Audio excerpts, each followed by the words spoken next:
ዝቅተኛ የወለድ መጠን 7% ገደብ ተነሳ። ይህም እንግዲህ ለሀገራችን የመጀመሪያው መመሪያ ሳይሆን አይቀርም።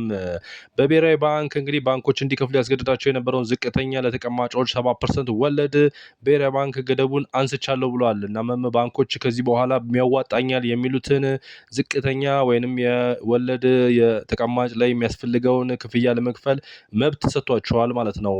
ይህንንም አንድ መመሪያ ብቻ ሳይሆን ብሔራዊ ባንክ ዛሬ ያሳወቀው ሌላኛው ደግሞ ባንኮች ከሚሰበስቡ ተቀማጭ በቀን 2% ሪዘርቭ ወይም መጠባበቂያ እንዲያስቀምጡ የሚያስገድደውን ገደብ በጣም በማሳደግ 10% የመጠባበቂያ የተቀማጭ መጠባበቂያ ሪዘርቭ እንዲያስቀምጡ ነው መመሪያ እየሰጣቸው። እንግዲህ እነዚህ ሁለት መመሪያዎች ሁለት የተለያየ ተጽዕኖ ሲኖራቸው በተለይ የመጀመሪያው ወለድ ገደብ 7% አነስተኛው መነሳት የበለጠ በሀገራችን የባንኮች የእርስ በርስ ውድድርን በከፍተኛ ሁኔታ የሚጨምር ሲሆን ለህብረተሰቡም የተሻለ አገልግሎት ለመስጠትና የተሻለ ጥቅም ለመስጠት ባንኮች እርስ በርስ በጣም ከፍተኛ ኮምፒቲሽን እንዲፈጥር የሚያስችል ለኢኮኖሚም የተሻለ እንድምታ ይኖረዋል ተብሎ ይጠበቃል።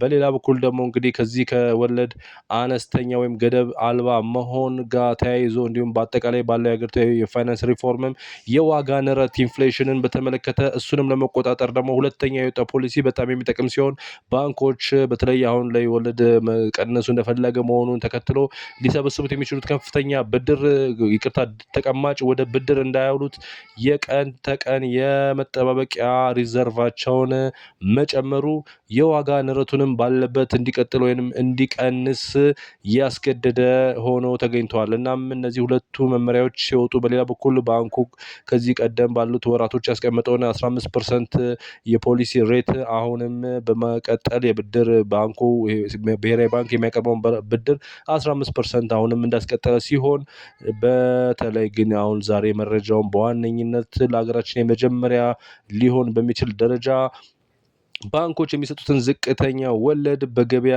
እንዲተመን መደረጉ ቀላል የሚባል ሳይሆን ከትልቅ ታሪካዊ ውሳኔ ነው ብለን መውሰድ እንችላለን። እናም ይህን መረጃ ነው ዛሬ ይዤላችሁ የቀረብኩት።